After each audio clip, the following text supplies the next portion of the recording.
할렐루야, 반갑습니다. 오늘 모세오경 중에서 세 번째 책 레위기를 가도록 하겠습니다. 레위기는 우리 한글 이 책 제목 그대로 하면 레위인들의 기록 이렇게 되겠죠.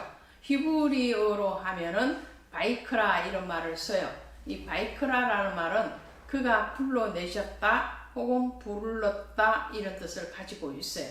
그래서 레위는 이스라엘의 12아들 중에서 세 번째 아들이기도 한데요. 이 레위를 하나님은 구별해서 하나님의 성막에서 봉사하는 일을 맡기셨죠. 그것이 레위인입니다.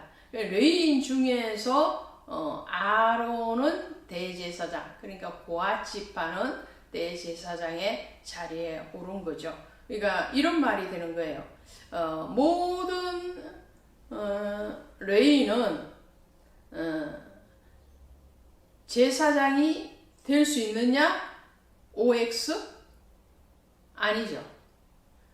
모든 레위인이 다 대제사장이나 제사장이 되는 것은 아니에요.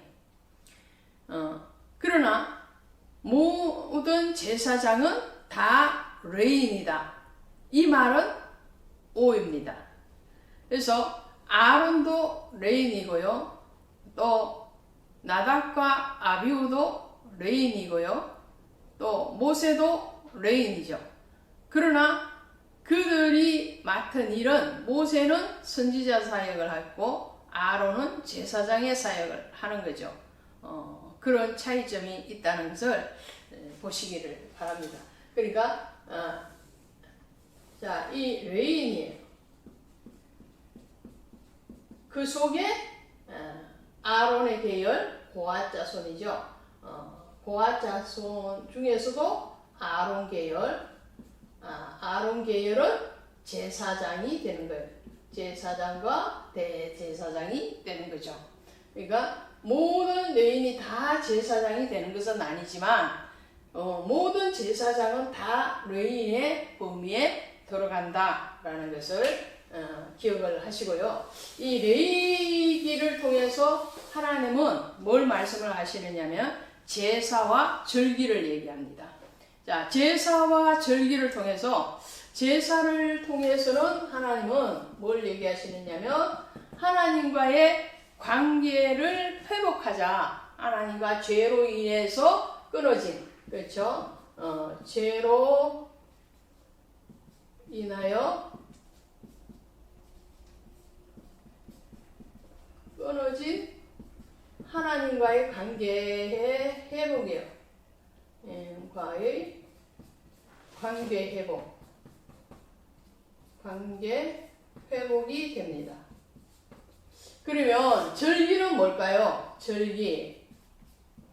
자, 절기는 하나님의 임재하심, 또 하나님의 사랑 이런 것을 일상의 삶 속에서 그것을 느끼는 거예요.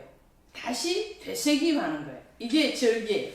그러니까 절기는 하나님과의 백성과의 관계 가운데서 삶 속에서 일어나는 거예요. 하나님과 백성 사이에 사랑과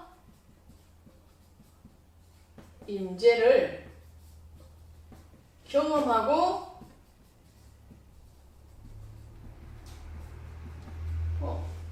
되새김, 묵상이죠. 묵상하는 절기야. 삶이다. 삶. 자, 이 삶이에요.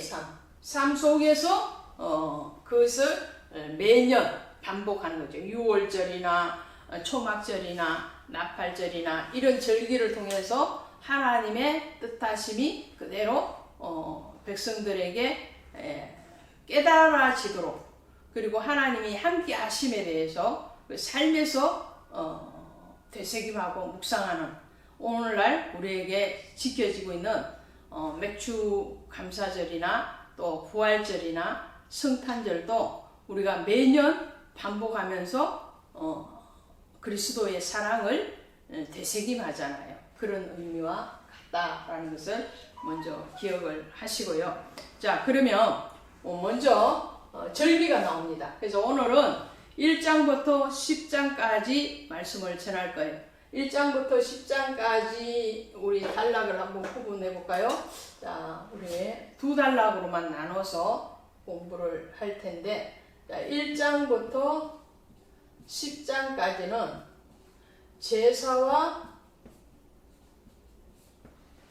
제사장에 대해서 나옵니다.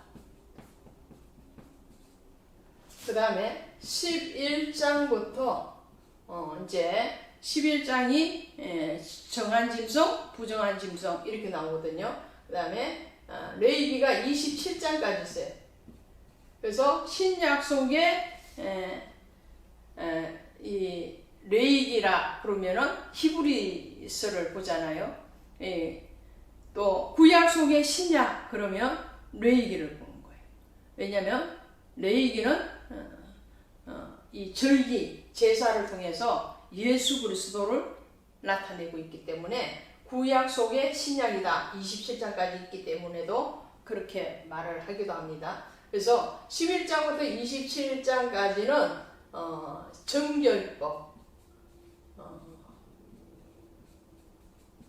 성결법, 절기에 대해서 말을 해요. 오늘은 먼저 제사와 제사장이 나오는 1장부터 보게 될 텐데요. 자, 우리는 절기는 이제 좀 다음 시간에 말씀을 드리고요. 제사를 먼저 볼 텐데요. 제사 제도에서 5대 제사가 있습니다. 이스라엘 백성들이 반드시 지키는 절기가 있는 반면에 반드시 행하는 제사가 있는데 그것이 5개의 제사 제도가 있거든요. 자, 제사와 제사의 특징을 우리 나눠서 한번 살펴보면 여러분들이 빨리 이해가 되지 않을까 싶습니다. 자, 그래서 나눠서 볼 때, 자, 우리의 제사, 자, 여기는 제사의 종류, 그 다음에 상징, 그 다음에 특징, 크게 중요한 것만 짚어서 말씀을 드리도록 합니다. 자, 첫 번째 제사는 번제입니다. 번제. 이 번제라는 제사는 올라라는 말을 써요. 그래서 말 그대로 올려드리다 이런 뜻을 가지고 있어요. 레위기는 뭐라고 그랬어요? 레위기는 바이크라라는 말을 쓴다고 그랬죠. 이 바이크라라는 것은 불러내다, 그가 불러내셨다 이런 뜻을 가지고 있다면 이 번제는 올라라는 히브리어를 써요. 그래서 이 올라라는 말은 위로 올라간다, 올려드리다, 연기를 또 그 향기를 올려드리는 그런 상징이죠. 자, 이 번제의 상징은 뭐냐면 가장 큰 상징은 헌신이에요. 헌신. 자, 하나님 앞에 내가 헌신하겠습니다. 이걸 다짐하는 거예요. 하나님 앞에 충성된 종으로서 헌신하겠습니다. 이런 거죠. 헌신. 헌신을 뜻하고, 그리고 번제의 특징은요, 번제는 수컷을 드립니다. 짐승 중에서 수컷을 드려요. 그리고 가축 중에서 드립니다. 또 번제는 가축 중에서 드리고요. 그리고 가죽만 제사장의 몫이에요. 그것이 1장 6절에 나와 있어요. 1장 6. 번제물에 가죽을 벗기고 각을 뜰 것이요. 그러면서 7장 8절에 가면 그 가죽은 제사장에게 드리라 이렇게 되어 있거든요. 그래서 가죽은 누구 거? 제사장. 자, 제물은요 항상 드린 자의 목, 제사장, 하나님의 몫이 있는데 화목제를 빼고는 다 제사장의 목, 그 다음에 하나님의 몫인데 이 번제일 때는 가죽만 제사장 모시고 나머지는 뭐냐면 나머지는 다 불에 태워서 하나님께 드립니다. 그리고 이 번제는 헌신을 다짐을 하기 때문에 소 드립니다. 그 다음에 양 드립니다. 염소 드립니다. 비둘기도 드립니다. 자, 제물은 수컷을 중심으로 드리고 가축을 중심으로 드리지만 예외적으로 산비둘기도 드려져요. 왜 그럴까요? 자, 여기는 뭐가 드린다고요? 소, 양, 염소, 그 다음에 비둘기인데 집비둘기, 산비둘기 다 드려요. 번제는 헌신을 다짐하는 거 요소가 가장 크다고 그랬잖아요. 그러면 헌신을 하고 싶은데 하나님 앞에 막 헌신하고 싶단 말이에요. 근데 헌신을 하려고 하니까 소만 드려라, 아니면 양만 드려라. 그러면 가난한 자들은 드리기가 힘들겠죠. 그러면 헌신도 하지 말아야 되느냐? 헌신이 반드시 물질의 헌신만 있는 것은 아니지 않습니까? 그래서 가난한 자도 드릴 수 있도록 한 것이 비둘기예요. 예수님도 정결 예식을 하실 때에 비둘기를 드리잖아요. 예수님도 가난하셨다라는 말이 되겠죠. 자, 그 다음에 두 번째 제사가 5대 제사라고 그랬죠. 첫 번째 제사가 번제, 두 번째 제사가 소제. 자, 이 소제는 감사를 합니다. 그래서 이 소제라는 뜻이 민하라는 말을 써요. 민하. 꼭 한글에 아이 이름 같죠? 근데 그것이 아니고요. 이 민하라는 말을 쓸 때 이 말은 하나님께 드리는 선물 이런 뜻이에요. 선물을 드리듯이 소제를 드리는 거예요. 이것은 감사를 많이 상징을 해요. 감사. 소제 드릴 때는 감사. 근데 소제에서는요, 소제는 뭐냐면 곡물의 제사예요. 곡식의 제사라 이런 말이죠. 곡물의 제사인데, 자, 근데 이 곡물의 제사를 드리다 보니 문제가 생겨요. 왜냐면 이 제사는 뭐예요? 아까 제사의 상징이 뭐라고 그랬어요? 하나님과 죄로 인해서 하나님과 관계가 끊어졌다라는 거예요. 단절됐다. 그 단절된 관계를 회복하기 위해서 하나님께서 제사 제도를 주셨거든요.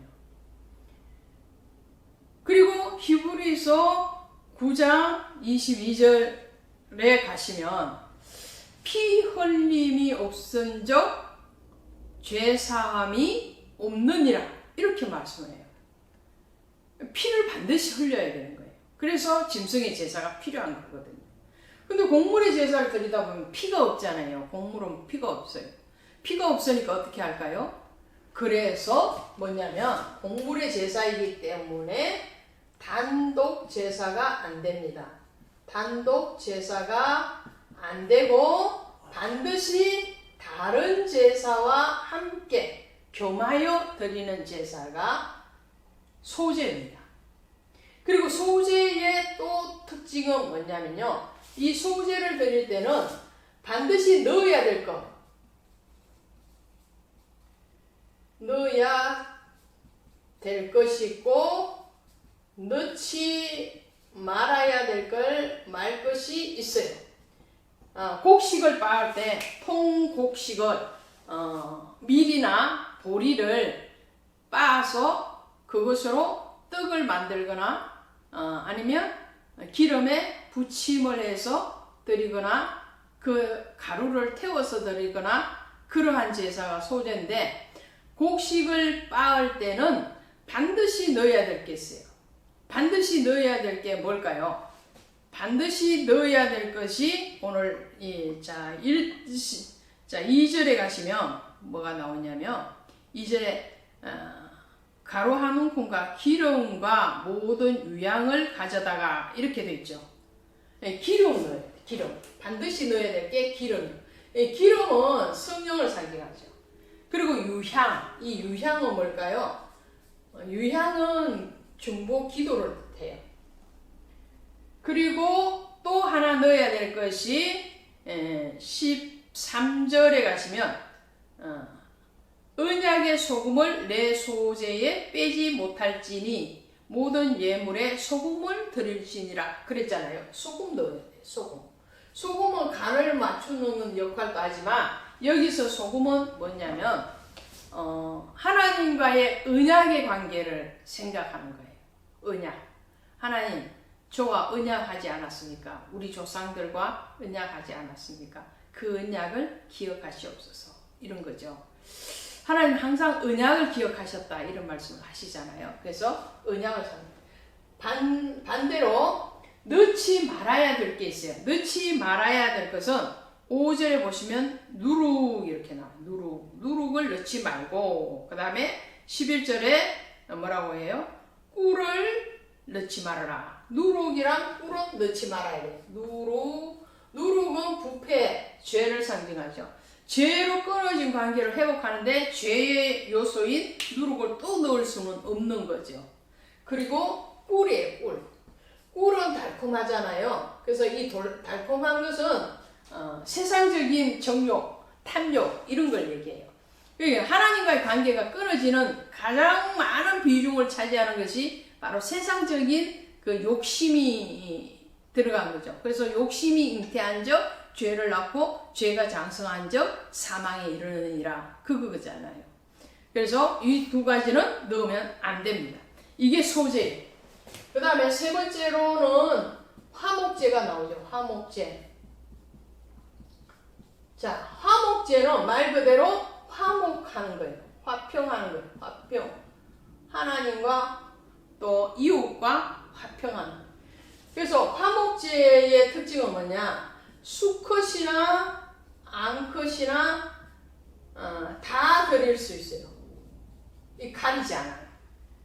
이 말은 화목하는데 뭐 가릴 게 없다는 거예요. 남자든 여자든 가리지 않고 다 하나님과 화목해야 돼요. 그래서 너희는 할 수만 있으면 모든 사람과 더불어 화평하라, 화목하라 그러잖아요. 하나님과 화목할 뿐만 아니라 이웃과의 관계에 화평을 이루는 화목제이기 때문에 여기에서 제물은 암컷과 수컷이 가려지지 않습니다. 단 하나 가려지는 게 있어요. 여기서는 비둘기 못 드립니다. 비둘기는 드릴 수가 없어요. 소도 드리고 양도 드리는데 비둘기는 안 돼요. 왜 그럴까요? 화목제는요. 제물을 나누어 먹거든요.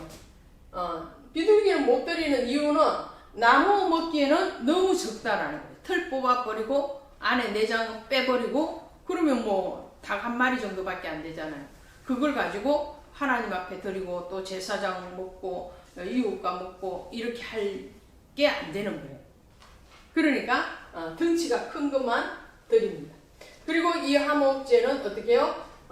화목제는 내장만 하나님 거예요. 내장만 하나님 거고 나머지는 다 나누어 먹습니다. 그 다음에 네 번째는 속죄제입니다. 속죄제. 이 속죄제는 말 그대로 죄를 속하는 속죄의 사역이 있습니다. 속죄. 내가 죄를 지었단 말이에요. 죄를 하나님과의 관계에서 죄가 발견되어지면 그 죄에 대해서 용서를 구하는 제사가 이 속죄제입니다. 자, 이 속죄제의 뜻은 히테라는 이런 단어를 쓰는데요. 죄를 정결하게 하다 이런 뜻이죠. 그래서 속죄제의 특징은 뭐냐면 자, 제사장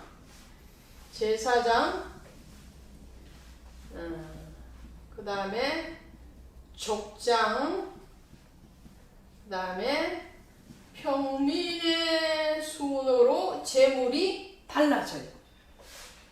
제사장은 숫송아지를 드립니다. 그것이 몇 절에 나오시느냐 하면 3절에 나와요. 3절 숫송아지. 그 다음에 족장이 범죄하면 또 족장은 달라요. 22절에 가면 순염소 드려요. 평민이 할 때는 암염소 드려요. 이스라엘 전체가 다 잘못했을 때는 수송아지 드립니다. 재물의 경중이 달라요. 책임에 따라서 재물의 경중이 달라진다라는 것이 특징이죠. 그리고 이 속죄제는요, 재물을 문 앞에서 잡아요. 재물을 어디에서 잡는다고요? 회막문 앞에서. 문 앞에서 잡아서 휘장에 피 뿌립니다. 뿌리고 진영 밖에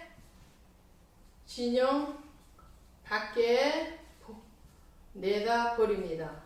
죄를 내다 버려요. 이것은 우리가 구원의 문에 들어가기 위해서는 반드시 회개가 전제되어야 된다는 것을 문 앞에서 잡는 거예요. 내 죄를 불살라 드려야 되는 거죠.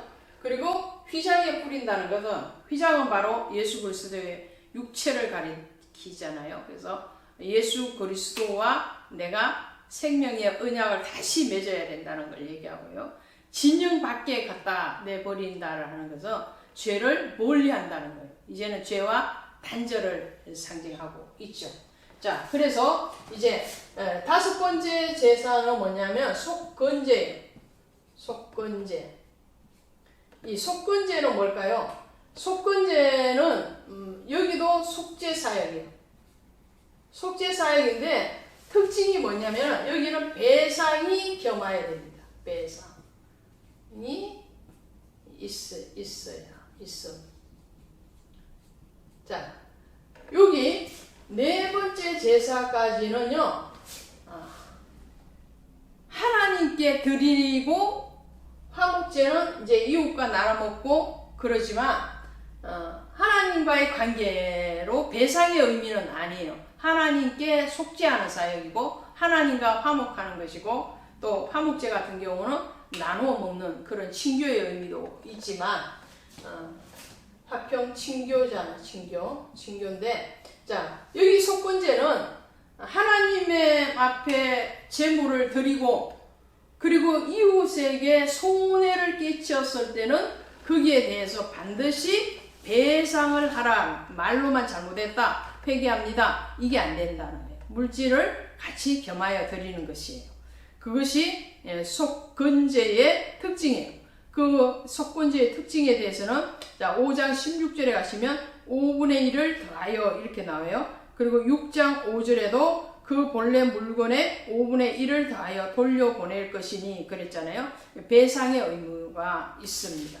이것이 제사의 특징이에요. 자, 이러면 이 제사의 제도에 대해서는, 자, 7장까지 다 했어요. 그리고 8장에 오시면 아론과 그의 아들들이 제사장으로 위임을 받아요.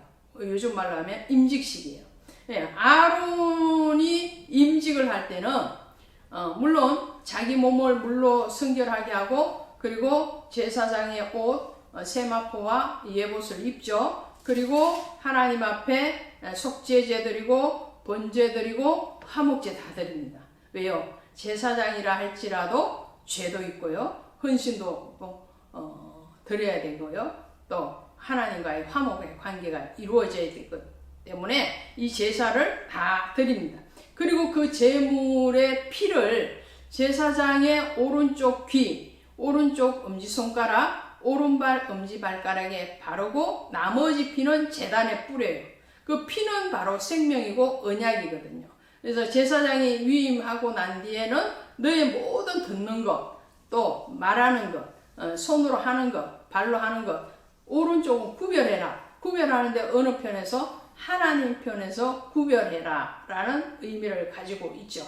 그리고 그 제사장의 직임과 직무는 하나님과 연결되어 있다는 거예요. 그 제단에 피를 뿌리는 것은 연결의 의미를 가지고 있어요. 그리고 9장에서 아론이 위임을 하고, 그리고 모든 제사를 다 드리고 나서 이스라엘 백성들을 축복하죠. 그것이 9장 22절이에요. 9장 22절에 가면 아론이 백성을 향하여 손을 들어 축복함으로 속죄제와 번제와 화목제를 마치고 내려오니라 그랬죠. 모든 완성은 축복으로 맺고 있어요. 민수기 6장에도 가면 하나님이 아론에게 너는 이스라엘 백성들을 이렇게 축복하라. 그리고 그 축복에 대해서 말씀을 해요. 그런데 10장에 가시면 곧이어서 아론의 아들인 나답과 아비후가 다른 불을 들이다가 죽임을 당해요. 충격적인 사건이죠. 아론의 아들들은 대제사장이 될 후보자이기도 하고 현직 제사장이기도 합니다. 그런데 제사를 집례하는 제사장이 제사를 드리다가 하나님 앞에 징계를 받아서 죽었거든요. 그 죽음의 이유가 바로 다른 불을 들였다. 자, 그게 무슨 말씀이냐면 번제단의 그 불은 끄지지 말아야 되고 또 금등잔대의 불도 끄지지 말아야 되고요. 향로의 불도 끄지지 말아야 되거든요. 그 불은 제사장이 관리하게끔 돼 있어요. 관리를 잘못했다 이런 말이 되기도 하겠지만 오늘날로 하면 하나님의 말씀이 아닌 하나님의 뜻이 아닌 다른 세상의 것들을 가지고 와서 말씀을 전하고 그러니까 말씀을 가감하지 말라고 그랬는데 가감했을 때 오는 징계 그 징계에 대해서 말씀을 하고 있습니다. 오늘 10장까지 가도록 하겠습니다. 수고하셨습니다. 고맙습니다. 반갑습니다. 오늘 레위기 2장 가도록 하겠습니다. 2강에서는 우리 11장부터 27장까지 살펴보도록 하겠습니다. 11장을 시작하면서 정한 짐승과 부정한 짐승 이렇게 말을 하거든요. 짐승이 나와요. 짐승. 짐승이 뭐냐? 이거 먼저 이해해야 되겠죠. 잠언서에 가시면 잠언서 12장 가시면 이렇게 되어 있어요. 12장 1절에 가시면 훈계를 좋아하는 자는 지식을 좋아하거니와 징계를 싫어하는 자는 짐승과 같으니라 이렇게 나와요. 그러니까 짐승이 뭐라고요? 짐승은 소, 양, 돼지 이것도 짐승 맞는데요. 영적으로 하면 짐승은 하나님의 훈계, 말씀이죠. 말씀의 교훈을 싫어하는 자예요.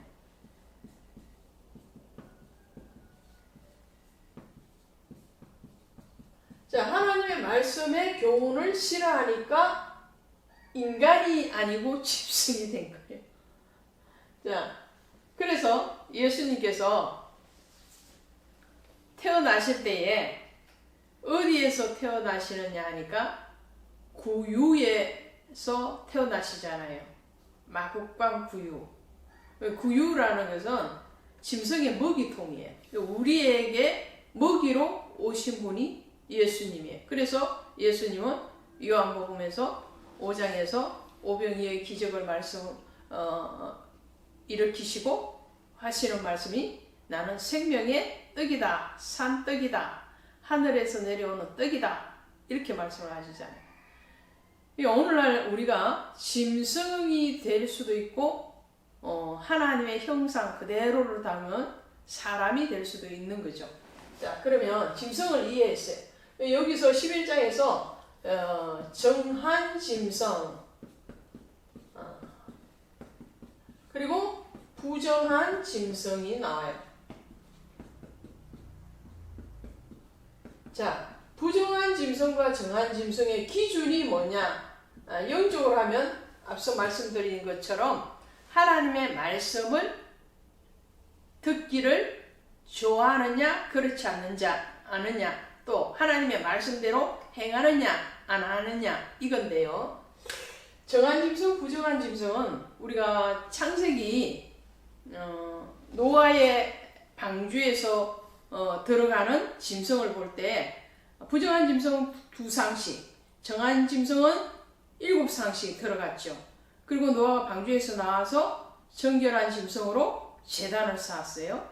그러니까 하나님 앞에 드릴 수 있는 짐승은 이 정한 짐승이에요. 부정한 짐승은 하나님 앞에 못 드린단 말이죠. 그 대표적인 게 출애굽기 13장 13절에 나귀에 대해서 나왔었잖아요. 자, 정한 짐승은 되새김질을 해야 돼요. 말씀을 묵상한다 이런 말이에요. 되새김한다. 그리고 발이 굽이 갈라져야 돼요. 가야 될 거, 가지 말아야 될 거 구별한다는 거죠. 또 이 새 중에서 정한 새는 어떤 새겠죠? 새일까요? 날개를 가지고 제대로 잘 나는 새는 정한 새에 들어가요. 물고기 중에서도 비늘 있고 지르름이 있고 그리고 이 꼬리가 있는 이런 물고기는 정한 물고기가 돼요. 이 비늘은 외부의 침투로부터 막아주는 거죠. 그리고 지르름이나 꼬리로는 방향을 가리킨다고 해요. 자, 날개가 있는데도 날아가지 못한다라는 것은 은사가 있는데도 사용하지 않고 하나님의 말씀대로 살지 않는다는 것을 말을 하죠. 그래서 여기서 정한 짐승, 부정한 짐승을 갈라내는 것은 바로 하나님이 주신 것을 그대로 잘 사용하느냐, 그리고 구별된 길, 구별된 소리에 귀를 기울이느냐, 그렇지 않느냐, 그런 기준을 가지고 있습니다. 그러면서 11장 41절부터 이렇게 말씀해요. 땅에 기어다니는 모든 길 짐승은 가증한 적 먹지 못할지니. 그렇죠? 부정한 짐승은 먹지 못해요. 땅에 기어다니는 거. 발이 있는데도 기어다니면 부정한 거죠. 자, 그래서 42절에 가시니까 땅에 기어다니는 모든 기는 것 중에 배로 밀어 다니는 것이나 네 발로 걷는 것이나 여러 발을 가진 것이라 너희가 먹지 말지니 이것들은 가증하니라. 배로 밀고 다니는 게 뭐예요? 뱀이잖아, 뱀. 지네. 그죠? 이런 거. 그 다음에 너희는 기어다니는 바, 기어다니는 것 때문에 자기를 가증하게 되게 하지 말지며 또한 그것 때문에 스스로 더럽히 기어다니는 것 때문에 너희를 더럽히지 말아라. 세상 것으로 더럽히지 말아라. 이런 말이죠. 세상의 정욕으로 더럽히지 말아라. 이런 말씀을 하고 있죠. 빌립보서 3장 19절에 가니까 그들의 마침은 멸망이요 그들의 신은 배요 그 영광은 그들의 부끄러움에 있고 땅에 있들을 생각하는 자라. 그러니까 하나님의 말씀을 교훈을 듣기를 싫어한 자가 짐승인데 그런 사람의 속성이 뭐냐 하니까 땅의 것들로 자기를 더럽히더라는 거예요. 그래서 골로새서 3장 2절에 가시면 위의 것을 생각하고 땅의 것을 생각하지 말아라. 그렇게 말을 합니다. 자, 그 다음에 13장, 14장, 15장은 성결한 삶에 대해서 말을 해요. 정결하고 성결한 삶에 대해서 얘기하는데 13장에서는 나병의 종류에 대해서 얘기합니다. 그리고 그 나병이 문둥병이죠. 그 문둥병의 정상이 어떨 때에 문둥병, 나병이라고 진단을 내려라 라는 거죠. 대머리일 때 움푹 패이거나 그것이 점점 더 번져가거나 이런 증상이 있을 때 그 진찰을 할 때에 나병이라고 진단을 내리고 그 사람은 격리를 하고 또 물건 같은 경우에는 그 물건도 정결한 과정을 거쳐야 되고 그러한 과정에 대해서 13장에서 말을 해요. 그 다음에 14장에서는 그런 정결한 예식을 어떻게 행할 것인가, 어떠한 제물을 드리고 그리고 제사장에 가서 판결을 받아야 된다라는 말을 하죠. 누가복음 5장에 가시거나 누가복음 17장에 가시면 문둥병을 치유하시는 예수님의 사역이 나타나고 있어요. 그러면 이 문둥병이라는 것은 무슨 말을 하고 있는 걸까요? 물론 우리 육신의 질병의 한 종류이기도 합니다. 그렇지만 집문둥병, 옷에 있는 옷 문둥병, 그리고 사람의 몸에 있는 문둥병, 문둥병이 우리가 알고 있는 인체에만 있는 것이 아니라는 것을 말을 하잖아요. 이것은 우리 영적인 삶을 얘기하는 거예요. 우리가 이 영적으로 감각이 둔해지고, 그리고 하나님의 말씀에 대해서 깨어있지 못한 상태, 하나님과의 교제가 단절되었음에도 불구하고 경각심을 갖지 못하는 그 상태를 문둥병 걸렸다, 나병 걸렸다, 이렇게 진단을 하는 거죠. 그 다음에 15장에는 유출병이에요. 이 유출병은 가장 쉽게 설명을 드리면 몸에서 흘러나오는 거니까 이 내적인 죄로 인해서 오는 질병이에요. 외적인 죄가 아니에요. 이것은 성적인 죄, 또 영적인 죄에 대해서 얘기합니다. 그럴 때에 정결한 예식을 거쳐야 되고, 또 그 정결함을 받기 위해서는 제사장 앞으로 나가야 된다, 그런 말을 하고 있죠. 자, 16장에 우리 보시면 속죄일 나와요. 속죄일. 이 속죄일은 1년에 단 한 번 있습니다. 7월 10일이에요. 그래서 16장 29절에 가시면 나오죠. 29절에 가시면 일곱째 달 곧 그 달 10일에 너희는 스스로 괴롭게 하여.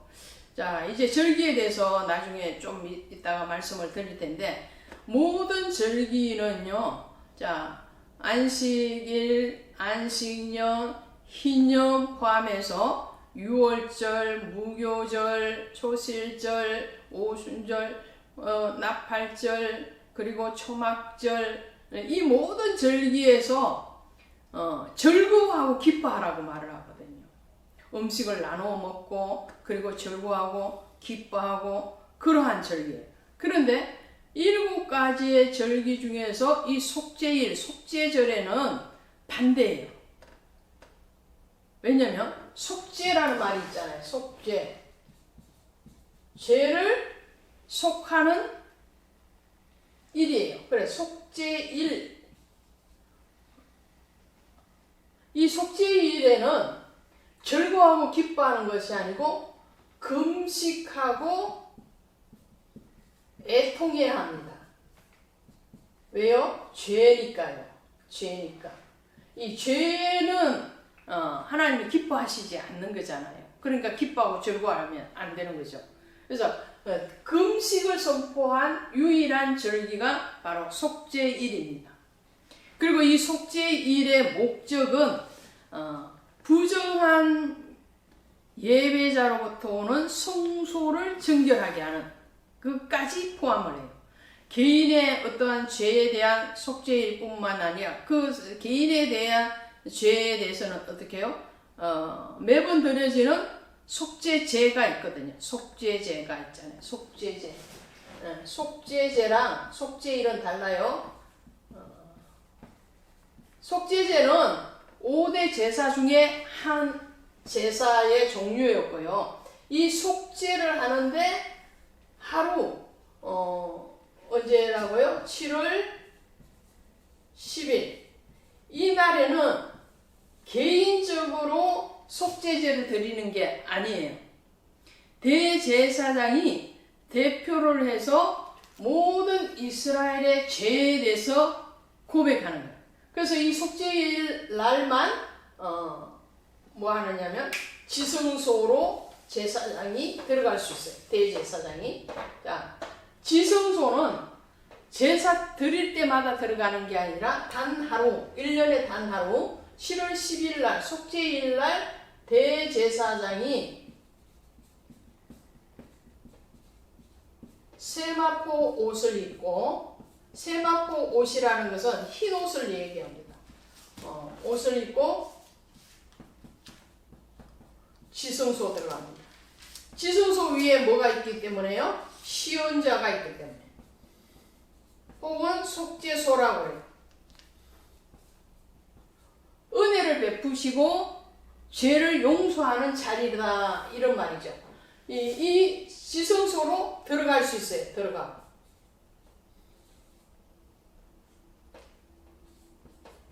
단 하루만 들어갈 수 있어요. 하루에 들어가는데 몇 번 들어가느냐? 3번 들어갑니다. 반복해서.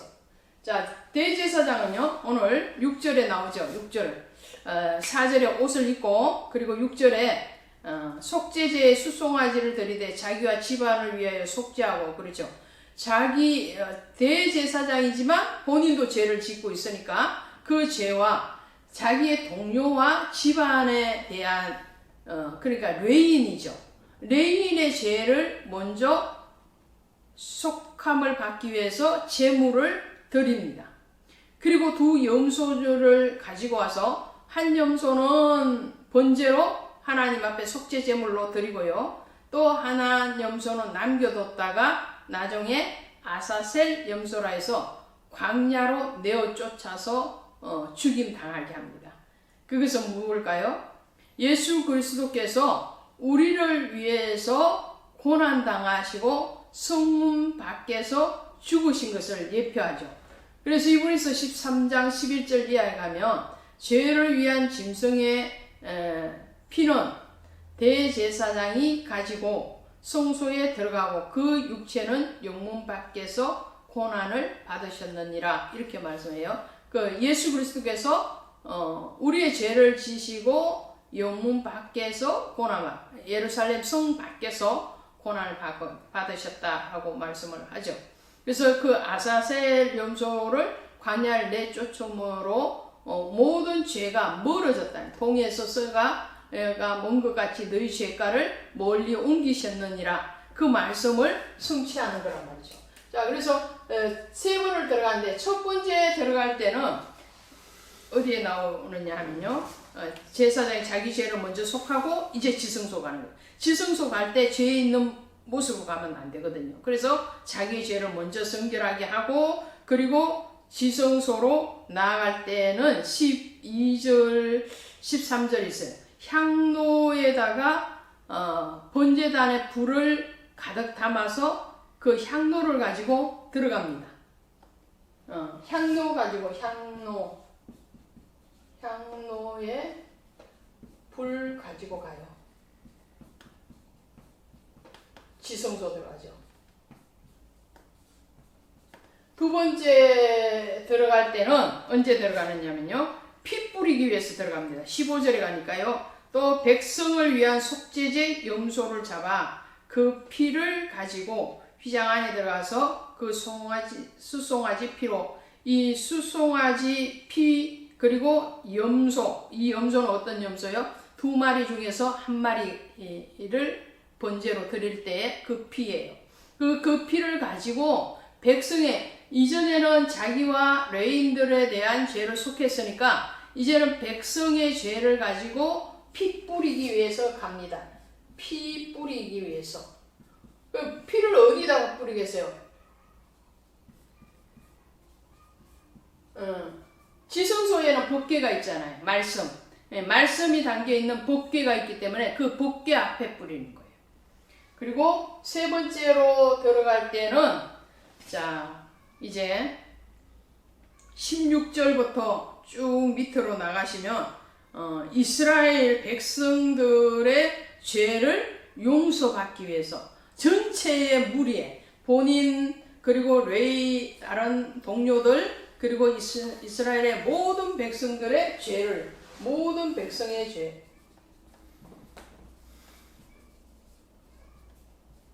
죄를 용서받기 위해서 위에 들어갑니다. 이게 속죄제의 큰 특징이에요.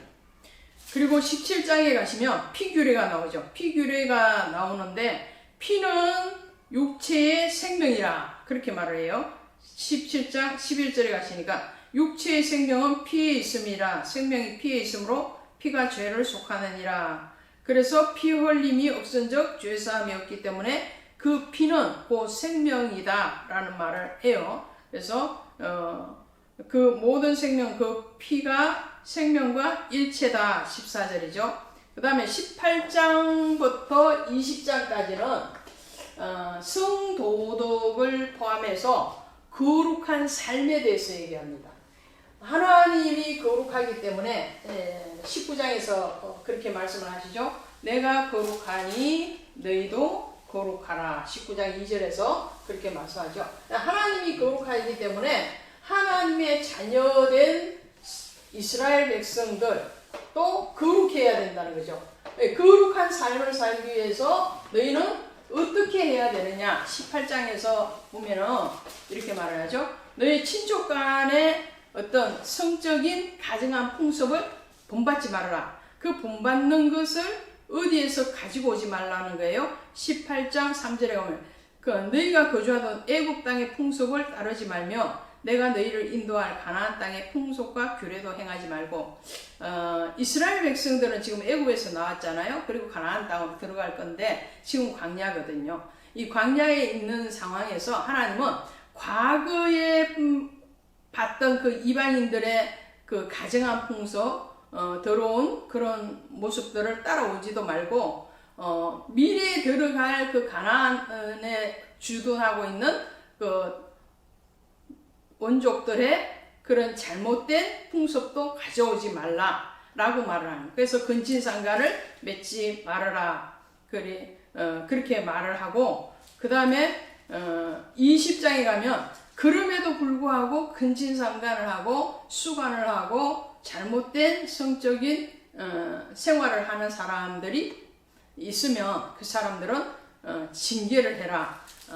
그래서 로마서 6장 13절에 가면 너희 지체를 불의의 병기로 들이지 말라고 그러잖아요. 의의 병기. 우리는 하나님 앞에 칭의를 받은 사람들이기 때문에 거룩한 지체가 된 거예요.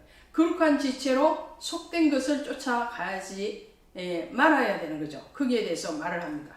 그러면서 21장에 가시면 제사장들의 규례에 대해서 말해요. 제사장의 규례를 얘기할 때에 이렇게 먼저 시작을 하죠. 21장 4절에 보면 제사장은 그의 백성의 어른인적 혹은 남편인적 이렇게 말을 했어요. 제사장의 위치는 신약에서 예수 그리스도의 위치로 지금 설명을 하고 있는 거예요. 그러니까 제사장은 백성들의 남편된 자로서 그들을 이끌고 가야 된다. 또 어른이다. 이 영적인 어른이다. 이런 말을 하죠. 제사장의 규례를 보면 신체를 가까이 하지 말고 그리고 음식으로부터 자기를 거룩하게 하고 또 성적으로 거룩하게 하고 머리털도 밀지 말라 이런 규례를 주는데 이 제사장의 규례하고 민수기 6장에 나오는 나시린의 소원하고 나시린의 규례하고 비슷해요. 나시린의 규례도 어떤가요? 독주나 포도주를 입에 대지 말고 머리털을 밀지 말고 죽음, 시체를 가까이 하지 말고 이거거든요. 제사장의 규례도 그대로 가요. 왜냐하면 나시린도 엄밀한 의미에서 레위인과 같은 규율을 따랐기 때문에 그렇죠. 자, 그리고 22장에 가시면 이제 성물, 하나님 앞에 드려진 제물을 아론과 그의 아들들 레위인들이 먹을 때는 어떻게 먹어야 되느냐? 하나님 앞에 드려진 거룩한 떡, 진설병이죠. 진설병. 그리고 제물로 드려졌던 양이나 소 이런 고기들을 먹을 때도 늘 이렇게 구별된 마음으로 먹어라. 그런 말을 하는 거죠. 자, 그 다음에 이제 23장에 가셔서 절기가 쭉 나오죠. 절기 23장에 나오는 절기는 이스라엘의 대표적인 절기예요. 유월절과 무교절은 같이 나오죠. 유월절, 무교절. 유월절, 무교절은 같이 나옵니다. 자, 유월절은 뭔가요?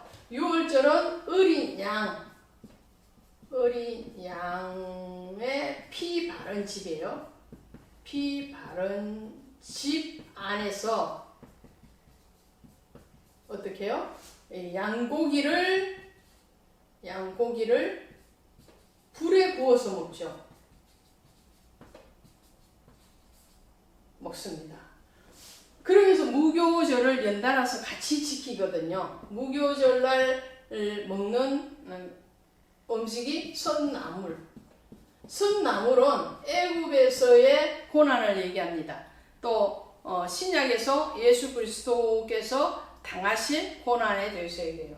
그리고 누룩 없는 떡이죠. 무교병이라고 합니다. 그래서 무교절이죠. 무교병, 누룩 없는 떡. 누룩 없는 떡이라는 것은 생명의 말씀을 얘기하는 거예요. 그러니까 생명의 말씀이 되려면 세상의 소리를 가지고 가미해서 하는 게 아니라는 거예요. 설교를 할 때 정치나 사회, 경제 이런 여러 가지 어떠한 흐름에 대해서 예화로 들고 올 수는 있겠지만 그것이 주 목적이 되어서는 안 된다라는 것을 말씀을 하죠. 그래서 이 유월절과 무교절이 뜻하는 것은 뭐냐면 바로 어린 양의 죽음과 어린 고난이죠. 예수 그리스도의 죽으심과 고난에 대해서 예표합니다. 그 다음에 나오는 절기가 뭔가요? 첫 이삭을 드리는 절기 이랬죠. 이게 초실절이에요. 초실절. 이 초실절에는 첫 이삭의 절기예요. 그러니까 첫 이삭이 뭘까요? 밀이나 보리가 되겠죠. 이 첫 이삭. 이 첫 이삭 그 다음에 두 번째 곡식 거두는 절기가 나오죠. 이 두 번째 곡식 거두는 절기를 수요를 세워서 뭐라고 얘기하나요? 16절에 가니까 계수를 합하여서 50일을 계수하여 이렇게 말을 하죠. 그래서 오순절이에요. 오순절. 자, 그래서 이 초실절이 뜻하는 것은 부활을 얘기합니다. 첫 열매니까 예수 그리스도의 부활을 얘기하는데 첫 열매니까 뭔가요? 겨울을 지나온 거죠. 그리고 오순절은 성령 강림, 성령 강림과 교회 탄생을 얘기합니다. 교회 탄생. 사도행전 2장에서 성령 강림이 일어나고 신약 교회가 시작이 되어지죠. 그래서 이 오순절을 우리는 다른 말로 할 때에 뭐라고 하느냐면 이 오순절을 77절. 왜냐하면 일곱 안식일이 지났기 때문에 77절 혹은 이것을 맥추절, 보리백자를 쓰죠. 맥추절 이렇게 얘기합니다.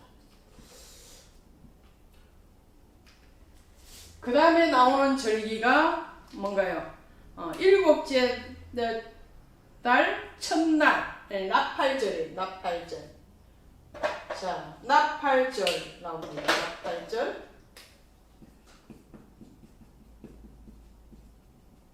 이 나팔절은 복음의 외침,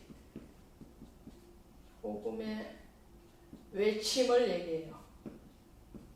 예수 그리스도의 복음의 외침인데 넓게는 재림을 상징합니다. 재림 나팔, 호령 나팔 소리를 얘기합니다. 그래서 나팔절은 언제냐면 7월 1일이에요. 그리고 나오는 절기가 속죄일 나오죠. 속죄일. 자, 아까 배웠어요. 16장에서 속죄일. 이 죄를 속하는 날이에요. 그래서 이 날은 7월 10일이에요. 10일. 자, 회개하라. 천국이 가까웠다 그러잖아요. 회개를 상징해요. 이 속죄일은 회개해야지 천국 간다. 회개가 없이는 성령의 임재하심도 없는 거죠. 성령은 거룩한 영이잖아요. 거룩한 영은 깨끗한 심령에 오는데 그 깨끗해지는 첫 번째 단계가 회개라는 거죠. 그래서 세례 요한도 예수님도 사역을 하실 때 회개하라 천국에 가까이 왔다라고 말씀을 하는 거예요. 그 다음에 마지막에 나오는 것이 장막절. 장막절. 이 장막절이라는 것은 이스라엘 백성들이 이 초막을 짓기 위해서 광야로 나와서 집을 떠나서 나와서 초막을 짓고 그리고 거기에서 7일 동안 절기를 지킨 거예요. 그래서 이것은 장막절, 초막절인데 이걸 다른 말로는 초막절이라고도 해요. 혹은 수장절 이렇게 얘기도 합니다. 곡식을 곡간에 드린다 이 수장절. 이 수장절이라는 말이 가장 천국을 예표하죠. 그래서 장막절, 초막절, 수장절은 천국을 얘기합니다. 이 땅에서 살지만 우리가 가야 되는 곳은 영원한 장막이기 때문에 여기에 땅에 있는 초막 같고 장막 같은 이것에 그 영원한 거주가 아니기 때문에 거기에 집착하지 말라 이런 말이죠. 근데 여기서 하나 더 중요한 것은 뭐냐면요. 이 오순절에만 누룩 있는 떡을 먹습니다. 오늘 나오죠.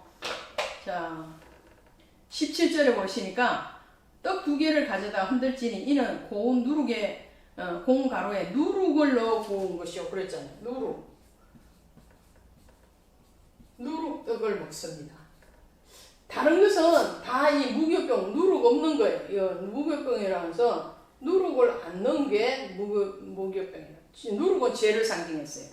다른 데서는 누룩을 못 넣게 했어요. 소재 때도 누룩 못 넣게 했잖아요. 죄를 상징할 때. 그런데 오순절에는 누룩을 넣었단 말이에요. 왜 그럴까요? 여기에서 오순절의 누룩은 바로 성령의 강림, 교회 탄생, 그리고 복음의 확장성을 얘기해요. 복음의 확장성. 네, 성령이 임하면 너희가 권능을 받고 이렇게 나오잖아요. 그래서 복음의 확장성을 얘기합니다.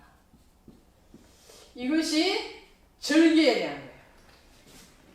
자, 그 다음에 24장에 가시면 이제 등잔불에 대해서 규례가 나오죠. 이것은 출애굽기 27장에서도 우리가 봤어요. 등잔 때에 등불을 켤 때 그 불을 켤 수 있는 기름은 이스라엘 백성들이 공급을 하고 그것을 관리하는 것은 제사장들이 해서 불이 꺼지지 않도록 하라 그랬죠. 그리고 진설병 상에 대해서 진설병은 하나님의 임재의 떡, 얼굴의 떡 이렇게 이해를 하시면 되겠고요. 그 다음에 25장에 가시면 안식년, 그 다음에 희년 이런 제도가 나와요. 안식년과 희년을 줬지만 그 안식년과 희년을 어떻게 해요? 한 번도 이스라엘 백성들이 지키지를 않았다는 거죠. 왜요? 먹고 삶에 대한 근심과 염려 때문에. 그래서 하나님은 그들이 지키지 않는 70년의 횟수를 강제로 받으세요. 그것이 바로 바벨론 포로로 산 70년을 말을 하죠. 자, 뒤에 가시면 26장 34절 35절에 바로 설명하고 있어요. 자, 26장 34절 보시면 너희가 원수의 땅에 살 동안에 너희의 본토가 황무할 것이므로 땅이 안식을 누릴 것이라. 그때에 땅이 안식을 누리니 그 땅에 너희가 그 땅에 거주하는 동안 너희가 안식할 때 땅은 쉬지 못하였으나 그 땅이 황무할 동안에는 쉬게 되리라. 할렐루야. 자, 보세요. 안식년 제도 7년에 한 번씩 쉬는 거죠. 농사를 안 짓는 거예요. 그리고 희년 50년째 되는 해에는 모든 것에서 자유이기 때문에 땅도 쉬어야 되는 거거든요. 근데 이스라엘 백성들은 원래 농사 안 지으면 내년에 못 먹고 살아? 이렇게 된 거예요. 그러니까 농사를 또 짓게 되죠. 근심이 많으니까. 만나와 매출하기를 공급하시는 하나님을 의지하지 못한 결과죠. 그러니까 하나님은 내가 규례를 줬는데 너희가 지키지 않았으니까 강제로 그 지키지 않는 횟수만큼 이스라엘 백성들이 가나안 땅을 정탐하고 돌아와서 10지파의 대표자들이 불순종해서 갔다 온 그 40일을 계수해서 40년 동안 광야를 헤매게 했잖아요. 그와 같은 거예요. 그래서 70년을 하나님은 강제로 순종하게 만든 거예요. 오늘 우리가 순종하지 않으면 하나님은 억지로라도 그 순종할 수 밖에 없는 상황으로 몰아간다는 거죠. 자발적인, 그래서 자원하여 감동된 자, 슬기로운 자, 지혜로운 자, 이렇게 되어야 되는 거죠. 자, 27장에 가시면 소원에 대해서 얘기합니다. 사람이 소원을 했는데 그 소원을 갚아내지 못할 형편에 처했을 때 그러면 아무 말 안 하고 그냥 하나님 앞에 소원한 것을 모른 척 해야 되느냐? 그렇지 않다는 거죠.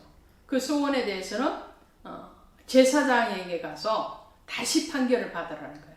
그 형편에 맞게 제사장이 다시 판결을 하고, 그리고 낼 수 있고 그 소원을 할 수 있음에도 불구하고 그 소원을 지키지 않을 때에는 소원한 값에다가 5분의 1을 더해서 도로 갚아야 된다. 이런 게 나오는 거죠. 그러니까 하나님과의 관계, 하나님의 약속에 대해서는 하나님이 언약에 대해서 신실한 것처럼 우리가 하나님과의 관계에도 정직하고 그리고 성실해야 된다라는 것을 말씀을 합니다. 자, 여러분의 모든 삶과 신앙은 따로따로가 아니에요. 삶 따로, 신앙 따로가 아니고 하나다라는 거죠. 그 하나의 연결은 무엇으로 연결되어지느냐? 말씀으로 연결되어지는 거예요. 오늘 세상적인 즐거움에 취하지 아니하시고 말씀 안으로 들어오신 우리 선지생도님들을 축복합니다. 고맙습니다. 수고하셨습니다.